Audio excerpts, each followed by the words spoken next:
Hi everyone, welcome back. We've got a brand new story to share with you, so let's begin. My name is Derek. After my wife rejected my advances for several nights for months, I got fed up and decided to avoid her every morning. This led to something none of us saw coming. My love languages are physical touch and quality time. I enjoyed holding the person I love while we shared quality time. That's how I'm wired, and that's how I love. My wife Lauren is aware of all these, and she reciprocated this energy. When we first got together, when we were dating, and through the early years of marriage, she'd initiate affection as much as I did. We'd fall asleep tangled up in each other, wake up the same way.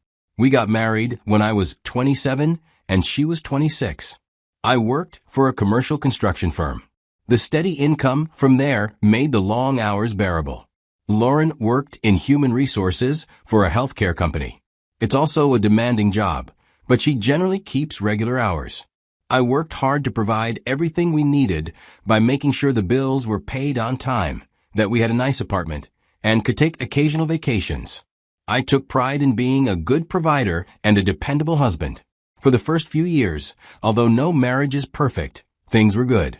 We'd have dinner together most nights, talk about our days, and make plans for weekends. The physical intimacy was natural and frequent. We were partners in every sense.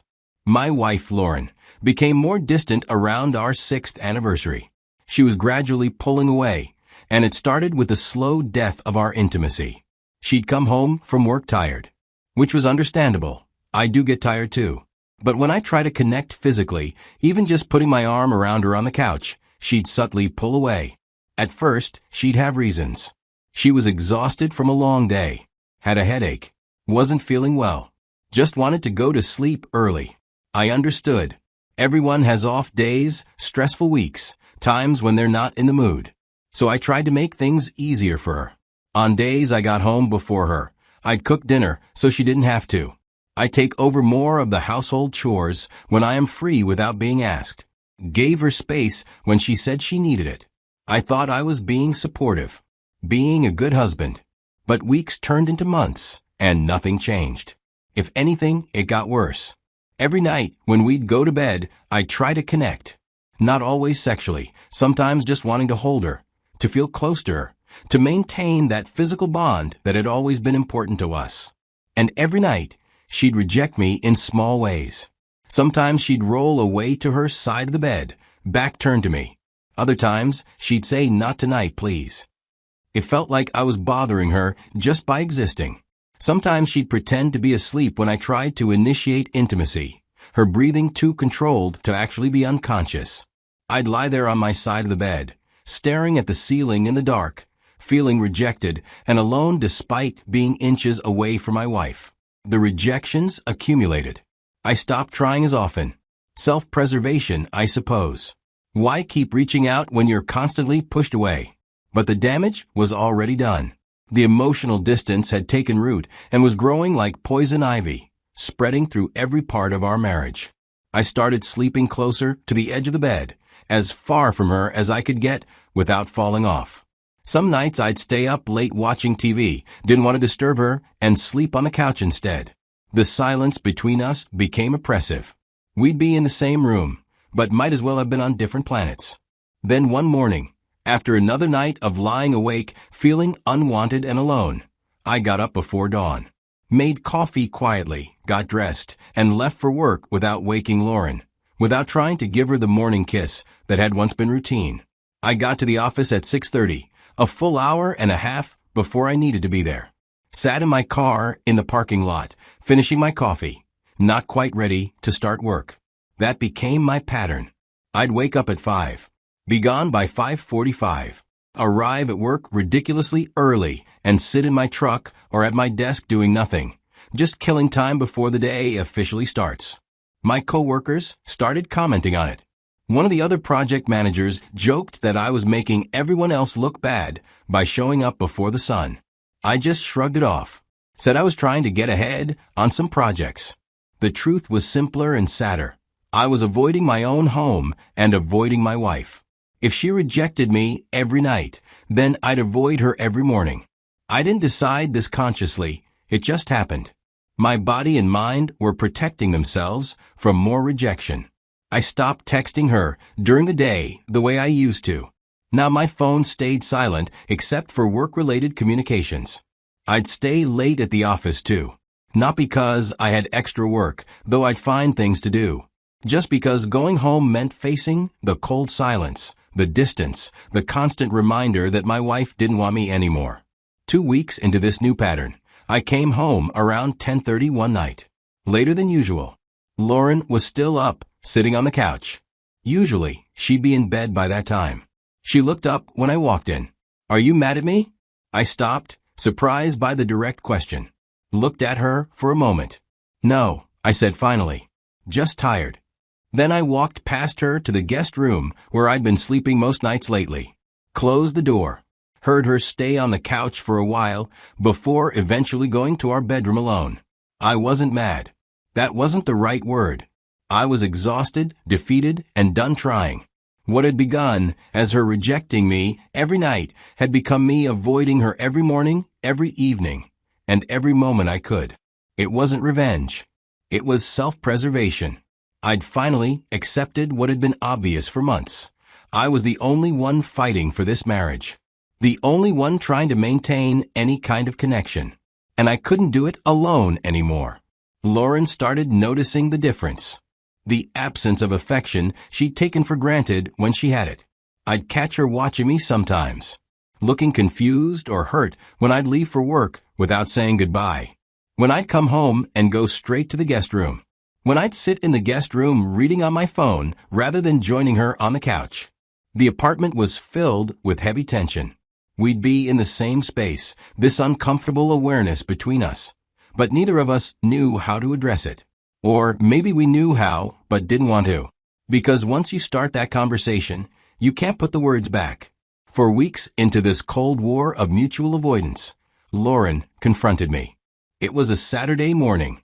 I was up early, as usual, making coffee, about to leave for the gym I'd joined specifically to have somewhere else to be when I am not working.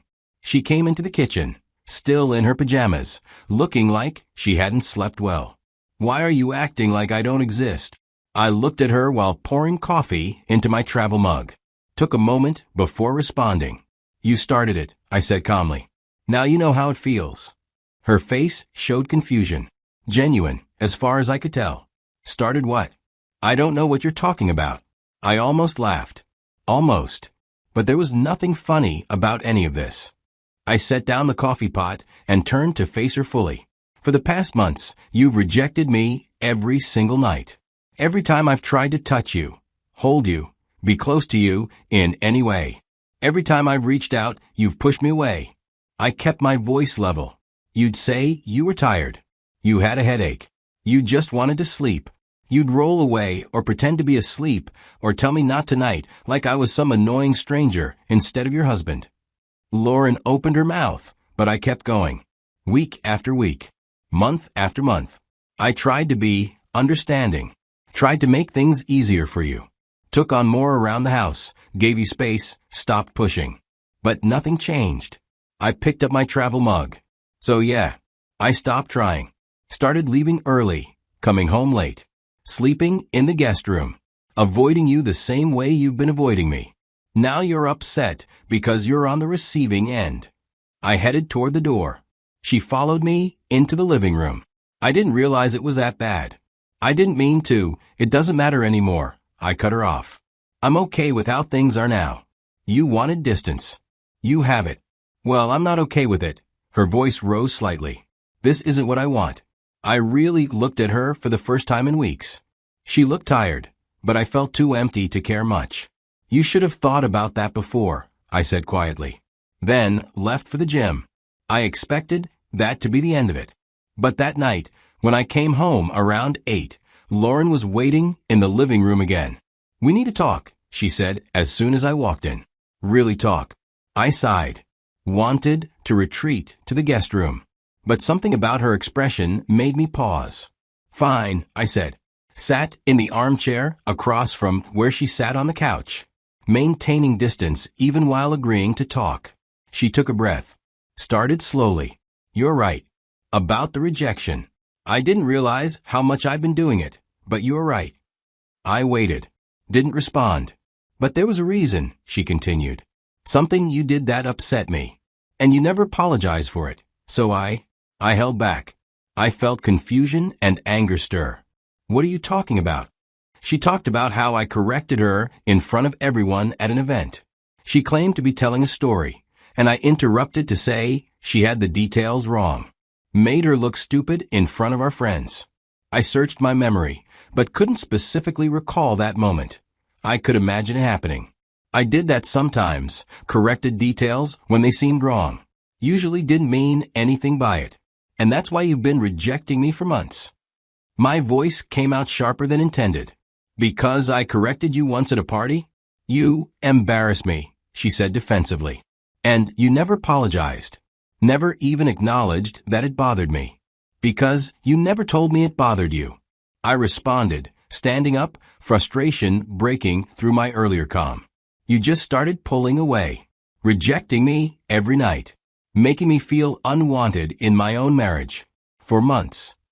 I looked at her, really seeing the situation clearly for the first time. You held a grudge for almost a year. Punished me every single day for something I didn't even know had upset you. Instead of just talking to me, you shut down all physical affection. Made me feel like you didn't love me anymore. My voice got quieter. How could someone who claims to love me do that? Harbor that kind of resentment for so long without saying a word? Lauren's eyes filled with tears. I was waiting for you to notice. To ask what was wrong. To figure it out. I'm not a mind reader, Lauren. I'm just a guy who wanted to feel loved by his wife. Who tried everything he could think of to make you happy. Who blamed himself for months, thinking he was the problem. I sat back down, suddenly exhausted. It doesn't matter anymore, I said finally. What's done is done. I'm okay with how things are now. But I'm not, she said again, tears falling now. I don't want this. This cold, distant thing we've become. I miss you. You made a choice, I said flatly. This is the consequence. We sat in silence for a long moment. Please, she said quietly. Can we try to fix this? I wanted to say no. Part of me wanted to just file for divorce and be done with this marriage that had become a source of pain rather than comfort. But another part hesitated. I don't know if I can trust you, I said honestly. You punished me for months over something I didn't even know about. How do I know you won't do it again? I won't, she said. I see now how wrong that was. How I should have just talked to you. You should have, I agreed. But you didn't. And now here we are. She wiped her eyes. What if we tried counseling? Marriage therapy? I almost said no immediately. The thought of sitting in some therapist's office talking about our feelings made me want to leave the state. But I also knew we couldn't fix this alone. We'd proven that over the past year. Fine, I said reluctantly. We can try therapy. But I'm not making any promises about what comes after. She nodded quickly. That's fair. I'll find someone. Set up appointments. I stood up. I'm going to bed. In the guest room? She asked quietly. Yeah, I said. In the guest room. True to her word, Lauren found a marriage counselor within a few days. A woman in her 50s who specializes in couples therapy. Our first session was awkward as hell. Sitting on a couch in a stranger's office, trying to explain how our marriage had deteriorated into this cold stalemate. The marriage counselor asked a lot of questions about our history, our communication patterns, and what we each felt was missing. I explained the year of rejection, how it had eroded my sense of being wanted or valued, and how I finally stopped trying because I couldn't keep banging my head against a wall.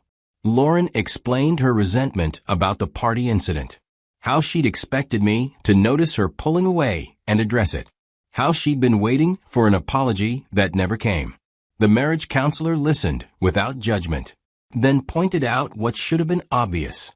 We'd both been waiting for the other person to do something while doing nothing ourselves. Lauren had expected me to read her mind and apologize for something I didn't know bothered her.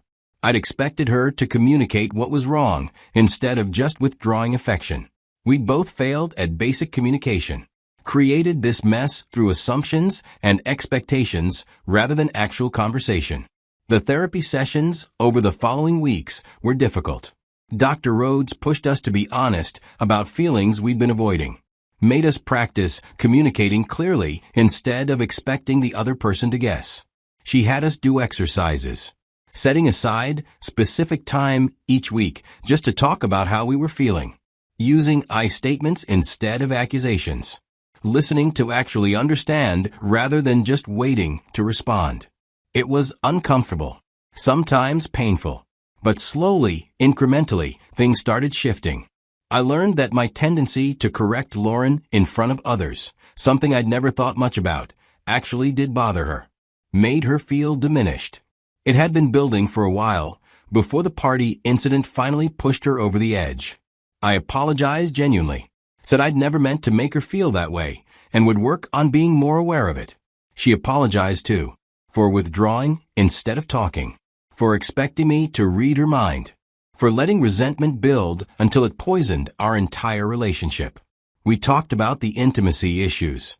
The marriage counselor helped us understand that physical rejection creates emotional wounds that don't heal quickly, that rebuilding that trust and connection would take time and patience. Lauren admitted she'd been using intimacy as a weapon, withholding it as punishment. The marriage counselor made clear how toxic that was, how it turned something that should bond partners into a tool for control. We started small, holding hands while watching TV, sitting close instead of on opposite ends of the couch.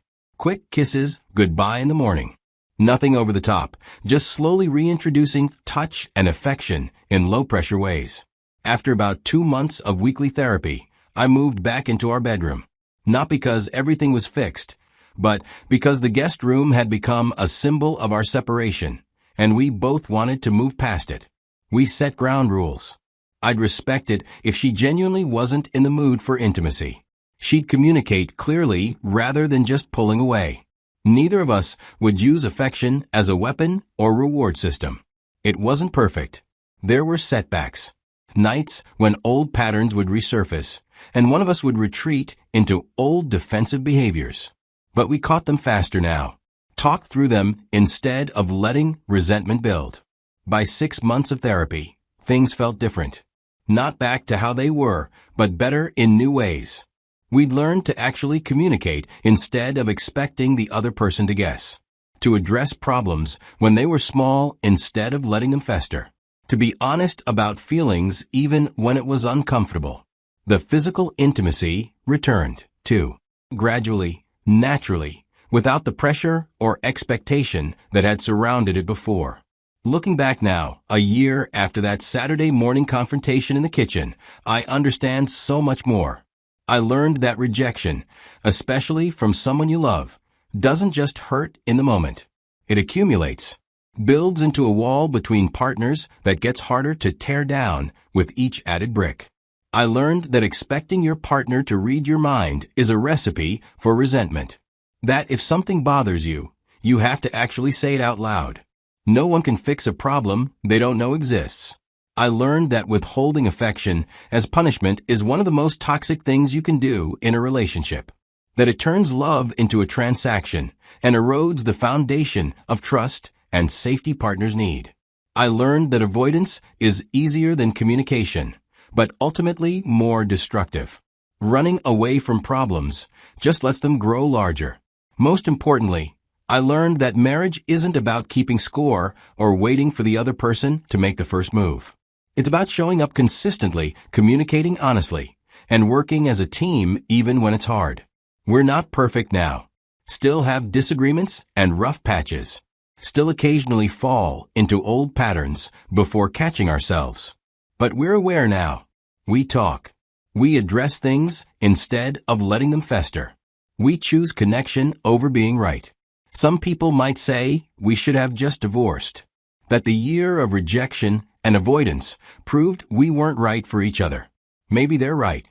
Maybe we would have been happier starting over with other people. But I don't regret trying to save it. Don't regret the work we put into rebuilding what we'd broken. Because I learned something valuable through all of it. Relationships don't fail because people stop loving each other. They fail because people stop communicating, stop trying, stop choosing each other every day. We'd stopped doing all of that, had let hurt feelings and unspoken resentments replace the connection we once had. But we found our way back, through therapy, through difficult conversations, and through the slow work of rebuilding trust. She rejected me every night for almost a year. I avoided her every morning in response. We both nearly destroyed our marriage through our own fear and pride, and our inability to just talk to each other. But we didn't. We saved it. Together. And that's something worth holding on to.